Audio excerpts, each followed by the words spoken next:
Conditionals. Have you ever heard this word before? Conditionals. Well, today we're going to talk about something in English grammar called conditionals. Can you say this word? Conditionals. I'll give you an example. If you hit the like button, I'll be happy. Okay? If you hit the like button, I'll be happy. Okay? So my happiness is conditional on whether or not you smash the like button. Does that make sense? My happiness is conditional on that, right? So this is the condition.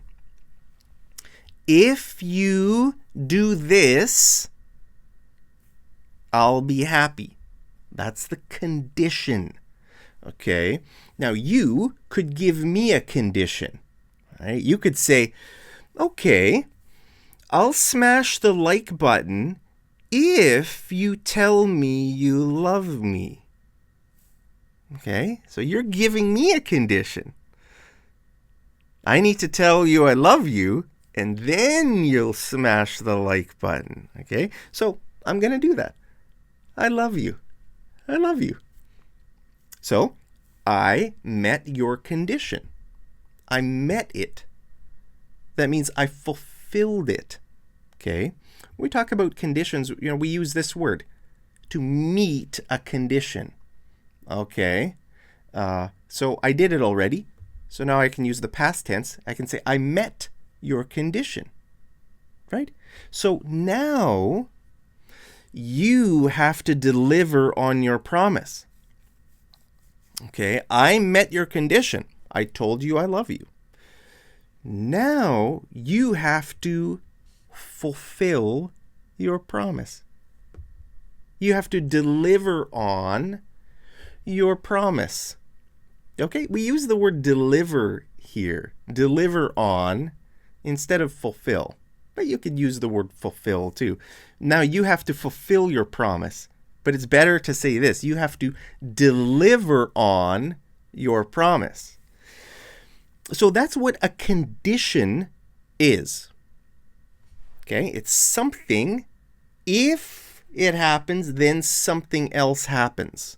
Okay? So that thing it's conditional on whether or not this happens. Okay? Look at this.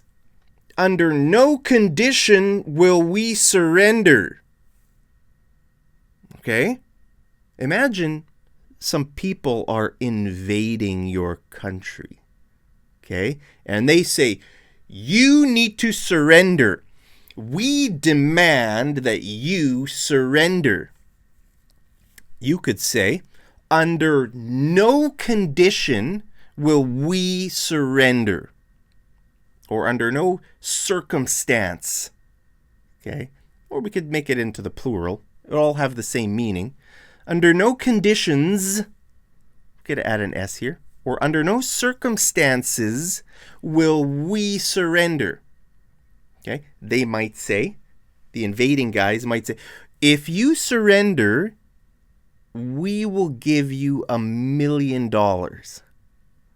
And you could say, no. And they might say, if you surrender, we'll give you some ice cream. No. Under no condition will we surrender. Okay? But maybe there is a condition that you would surrender. You could say, we will surrender under one condition. Okay? That means you're giving a condition.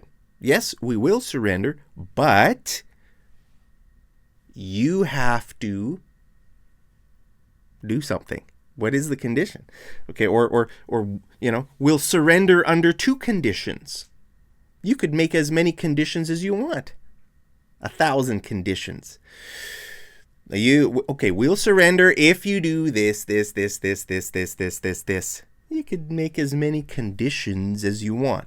Okay, so that's what a condition is. I'll give you another example, okay? Imagine if I say to you, hey, let's move to Spain. You and me. Let's move to Spain and rent a house. What are you going to say? You might say, okay, I'll move to Spain with you on one condition. Okay? Or you could say under one condition. On or under, they mean the same thing.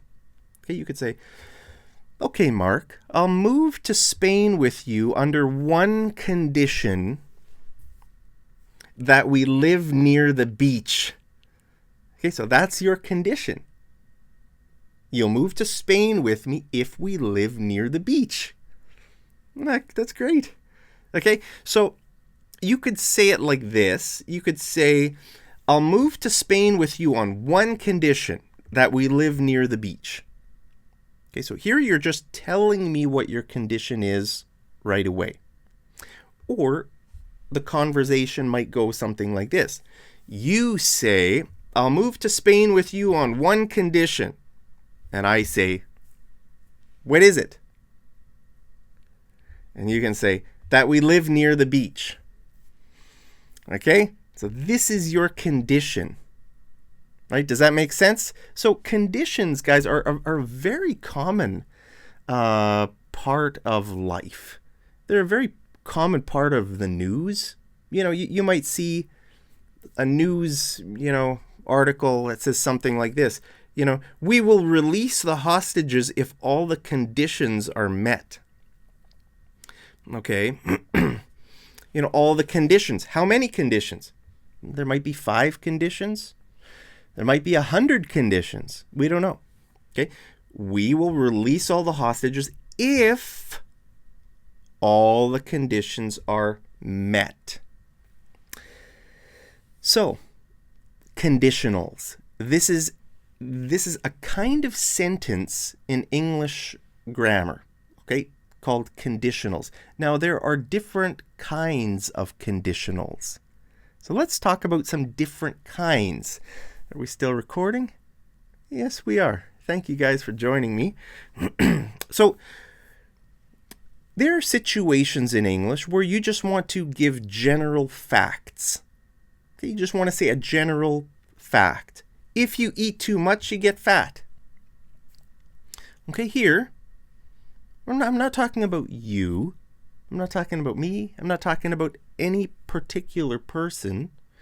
I'm just giving a general principle, a general fact. If you eat too much, you get fat, right? Look at this. I get stressed if I overwork myself. Okay? I get stressed if I overwork myself. So this is just a general principle. In my life, I get stressed if I overwork myself.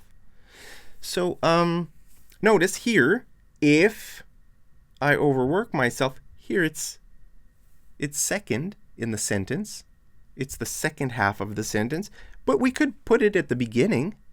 We could say, if I overwork myself, I get stressed.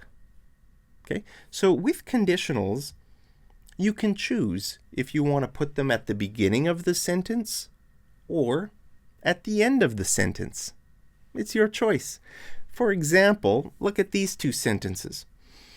If you bring pizza, I'll bake cookies. Okay? So I'm making a deal with you. I'll bake cookies if you bring pizza.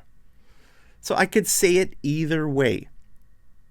I could start with the condition, if you bring cookies, or I could start with my promise. I could say, I'll bake cookies if you bring pizza. Okay, now notice. Look at this comma here. We have a comma in this sentence, but we don't have a comma in this sentence. And the reason is if you start with if you start with the condition, then you need a comma here. If you don't start with the condition, If the condition is the second part of the sentence, then you do not need a comma. Does that make sense? It's just part of English, guys. Okay, so when we make conditional sentences about general facts, we use the simple present verb in both parts of the sentence. Okay, do you know about verb tenses? One of the verb tenses is called the simple present verb tense. And in this case, we use it in both halves of the sentence. Okay, so look at this. If plants get sun, they grow. Okay, this is just a general fact of life, right? If plants get, this is just the basic form of the verb. It's the simple present verb tense.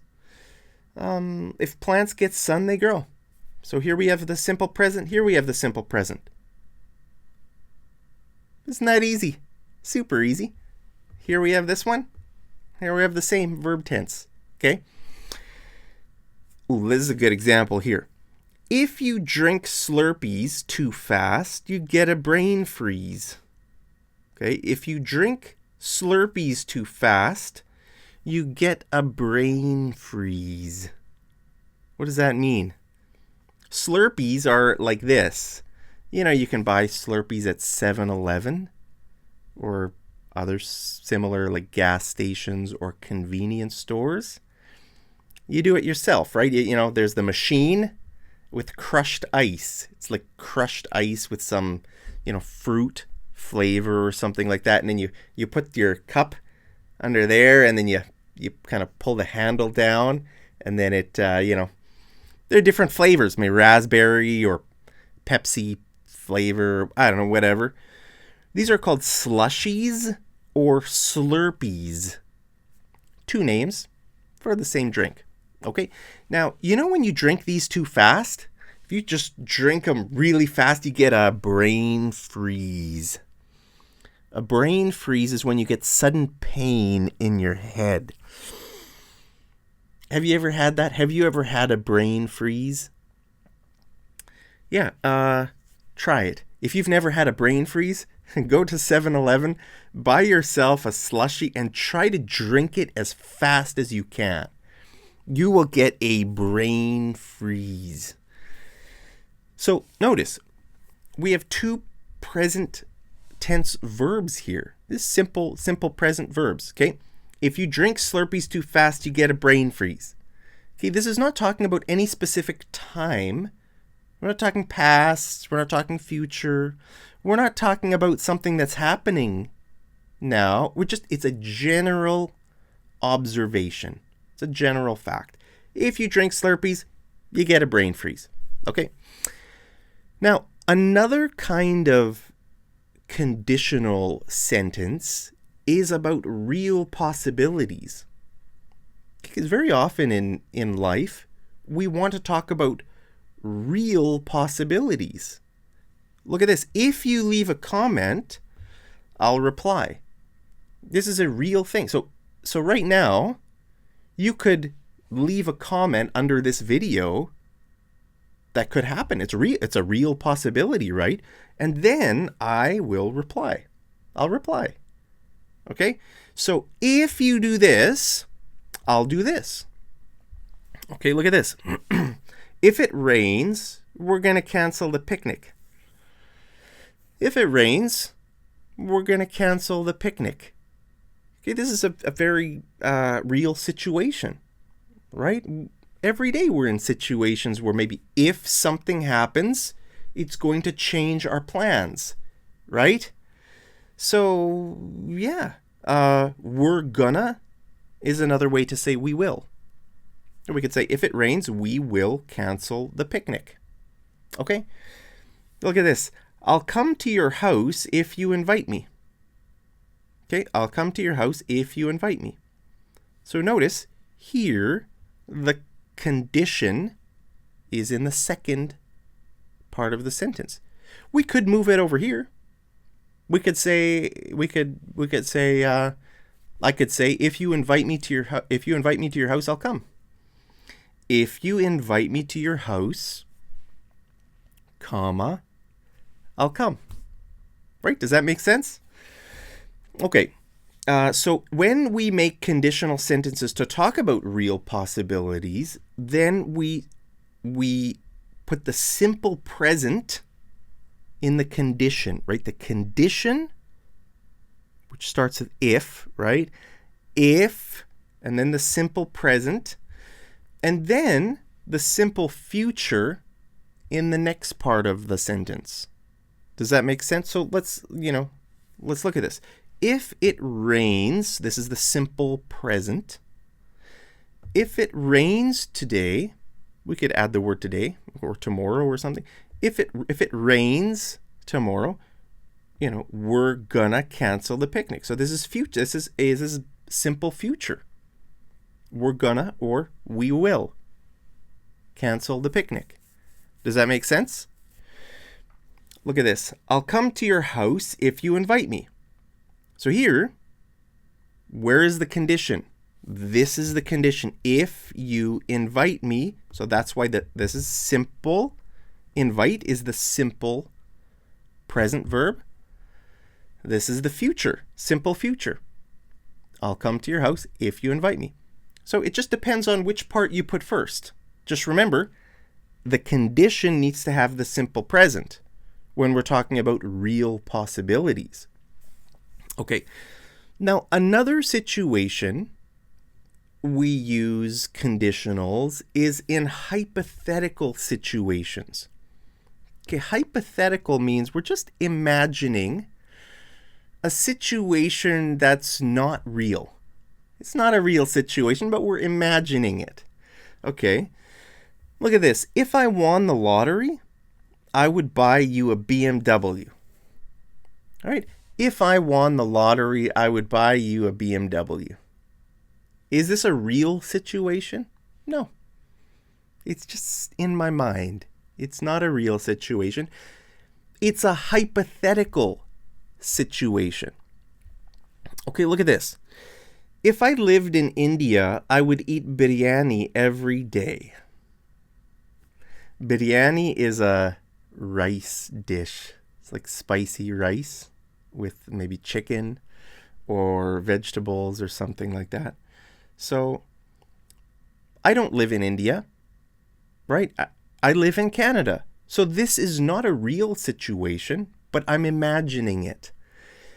If I lived in India, I would eat biryani every day. Okay, does that make sense? Look at this example. If I were you, I would apply for the job. Okay, now this is a very common way to give advice. To start with this phrase. If I were you, right? I'm not you, and it's impossible for me to be you. So why am I saying this? It's a hypothetical situation, right? Like imagine if you told me, Mark, I'm thinking about getting a job, but I'm not sure if I should apply for that job or not. I could tell you, if I were you, I would apply for the job. Okay? Does that make sense? So, to make these sentences in this kind of conditional sentence, we start with the simple past, and then the word would, and then the verb, the basic form of the verb, right? So look at this. If I were you, here's the simple past. If I were you, I would apply. Okay? Would apply. If I were you, I would go to, I would go to Spain if I were you. If I were you, I would move to Africa. If I were you, I would run a marathon. Okay, notice this verb is just the basic form of the verb. But we need the word would here. Okay, this is a hypothetical situation, so you cannot say will. This is a common mistake. And a lot of English learners don't really know how to identify hypothetical situations. Okay, very often they make the mistake of using the word will, and also they don't know how to like when they're listening to people, they don't know how to differentiate between real situations and hypothetical situations. Well, I'll give you a hint. If this is the simple past here, then you know it's a hypothetical situation, right? If this verb, listen for it. When you're listening to people talk, listen for this verb. If this is simple past, then you know it's a hypothetical situation. So look at this. If I had $1,000, I would visit you. Okay? So, maybe you don't know. Is this real or is it not real? What? No, it's not real. This is a hypothetical situation. Why do you know that? Because of this word, if I had. Okay? If I had, now I'm imagining it. If I had $1,000, I would visit you. Okay? Or look at this example. If I weighed, notice this is simple past, weighed. If I weighed 50 pounds less, I would be much healthier. Okay? LBS. LBS is the abbreviation for the word pounds. When we read this, we don't say 50 LBS, we say 50 pounds. If I weighed 50 pounds less, I'm imagining. This isn't real. It's just a made up situation. If I weighed 50 pounds less, I would be much healthier. Okay, so it's a very common part of normal conversations to talk about not real things, right? To talk about hypothetical things. So yeah. Now, there's another kind of conditional that we use to talk about past possibilities. Okay, something that could have been real in the past, but it didn't happen. It didn't happen, but it could have been real. Okay, look at this. If I had gotten the job, I would have moved to Peru. Okay. This is it's a past possibility. It could have happened, but it didn't. And so now it's a hypothetical it's like a hypothetical situation. Now it's not real, but it could have been real. Like imagine if last month I applied for a job in Peru. Maybe I wanted to go teach English in Peru. And maybe I had an interview and they told me, Mark, we're not going to give you the job because your ears are too big. We don't like your big ears, so we're not going to give you the job. Okay, that was last month. Now you and me are talking this month, and I'm telling you, if I had gotten the job, I would have moved to Peru. Okay? So it's a past possibility, but it ended and now it's not possible anymore. Does that make sense? So look at this. If you had asked me to marry you, I would have said yes. Okay? So imagine, when you were in college, let's say you were in a relationship. Okay? But then, after college, you both went separate ways and, you married someone else. But then maybe you meet your old partner, again, your old girlfriend or boyfriend, and you say, if you had asked me to marry you back in college, right? If you had asked me to marry you, I would have said yes. But you didn't. So I went and married a different idiot. Okay, so this was a past possibility, but it ended, and now it's not possible anymore. Right? It's past. Okay. So we use this. Well, I'll show you here. Okay, to talk about past possibilities, we use the past perfect verb tense plus would have plus the past participle. Okay, I know it looks a little bit confusing, right? So the past perfect, what is the past perfect verb tense? How do you make the past perfect verb tense? Well, you make it with the word had and the past participle. Okay? So another way to say this is we could say the word had plus the past participle plus would have plus another past participle. There's the two past participles in this way. So look at this example. If you had gone there, you would have met some nice people. Okay, so let's say you didn't go to a party, but you could have. It was a past possibility. You could have gone to the party. You didn't. If you had gone to the party, you would have met some nice people. Okay, so look, if you had gone, this is the past perfect verb tense. It's made with the word had plus the past participle. If you had gone there, you would have met. Okay? Would have and another past participle. Okay?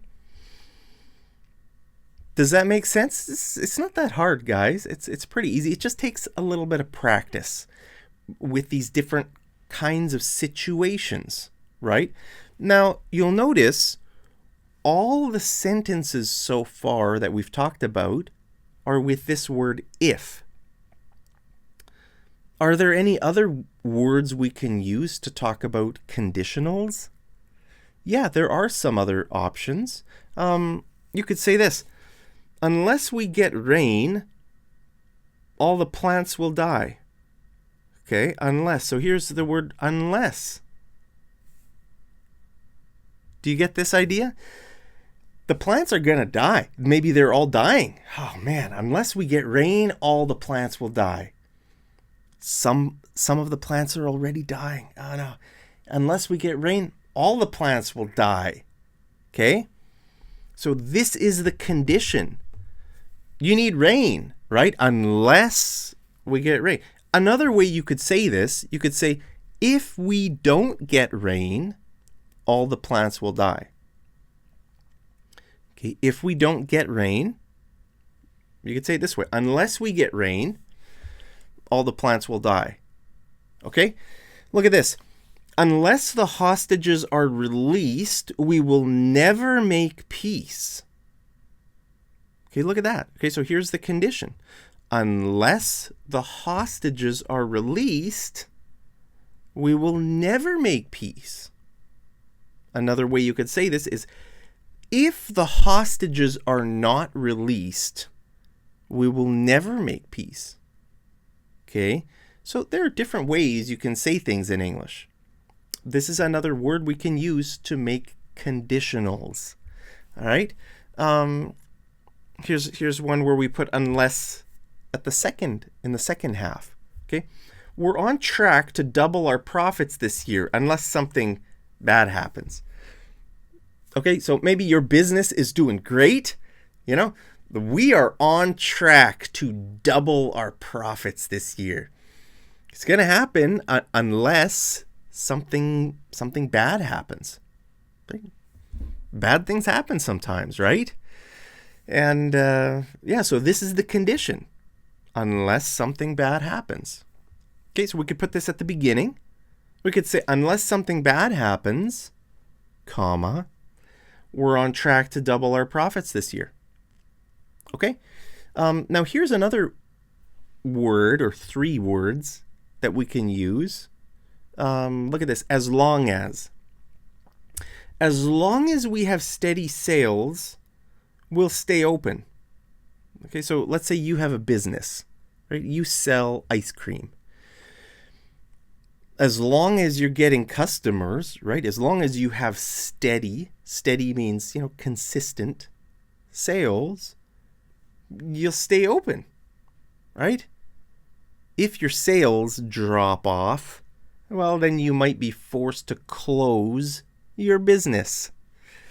Yeah, so as long as, this is another way we can talk about conditionals, okay? So, you can play in the dirt as long as you don't eat it. Do you have kids? Kids love to play in the dirt outside, maybe in the backyard. You have a little garden or something and your kids like to play in the dirt. Sometimes kids eat the dirt. You could tell your kids, hey, you can play in the dirt as long as you don't eat it. Okay, so this is your condition. You are allowing them to play in the dirt on one condition, that they don't eat the dirt, right? So you're giving them a condition. So yeah, look at this. I'll keep going there as long as they keep treating me well. Okay, so here, as long as is the second half of the sentence. So you could say, I'll keep going there as long as they keep treating me well. Maybe a restaurant. There's a restaurant that you like to go to, and they treat you well. You could say, yeah, I'll keep going there as long as they treat me well. Okay, this is the condition. They have to keep treating you well. If they stop, well, then you're not going to go there anymore, right? If they're rude to you, you're going to take your business elsewhere, right? You're going to take your business, elsewhere. You're going to find a different restaurant to eat at or a different coffee shop to get your coffee at, right? I mean, I do this all the time. If I go to a coffee shop and if they're rude to me or if I have a bad experience or something, I'm not going to go there again. So I could say, I'll keep going there as long as, this is my condition, as long as they keep treating me well. So guys, there are some other ways, to make conditional sentences. So let's do some homework. I just wanted to kind of keep this video brief, not too long. It's a big topic, right? Conditionals. This is a huge topic, and we could talk about this all day. It's a big part of English grammar. So many sentences are conditional, right? We use the word if so much, right? If you do this, I'll do this. If the weather is this, then this will happen, right? All the time, because we don't know. In life, we don't know what's going to happen. So we use conditionals all the time, right? So for homework, I want you to talk about a past possibility. Down in the comments, try to make a sentence about something in the past that, remember, past possibilities were situations where it could have been possible, but it wasn't. The situation is over. So now it's like a hypothetical situation, right? For example, if my boss had treated me better, I wouldn't have quit, right? If my boss had treated me better, I wouldn't have quit. But he treated me bad, so I did quit, right? So that situation is over, but I'm kind of imagining the situation because it was possible, right? Back when I was working, my boss could have decided to treat me well, but he didn't. So now that's not a real possibility anymore. It's over. Now it's a past possibility. So talk about a past possibility in your life. Try to make a sentence. And guys, don't worry if you make mistakes in this. It just takes some practice, and try to pay attention to these kinds of sentences when you hear them. Try to pay attention to the verb tenses. It can be a bit challenging to build sentences like this, right?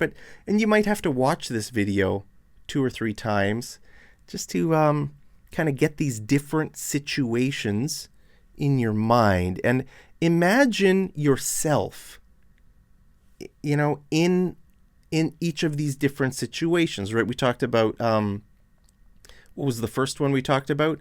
Just general facts, right? If if you put water in the freezer, it freezes. Okay, just a general fact. If you put butter, if you heat up butter, it melts, right? Just general stuff like that. So try to think about situations then where you would be talking to someone and telling them a general fact, or try to imagine yourself in situations with real possibilities. If it rains tomorrow, that's a real possibility, right? Or about hypothetical situations or past possibilities, right? So just try to imagine and practice sentences in your mind. Try to imagine yourself in different situations in life and try to build the sentences in your mind, okay? But for homework, try to do this. Post it down there in the comments. And I look forward to reading your homework. Guys, thank you for watching this video. As always, I love you so much. And thank you always for smashing that like button. Really appreciate it. Guys, hope you're doing great. Hope you're staying safe, healthy, and happy wherever you are. If you're doing good, then I'm doing good. There's a condition, right? If you're doing good, I'm doing good. If you're happy, I'm happy. So with that, guys, have a great day. And I'll see you over in the next episode of Mad English TV. Take care.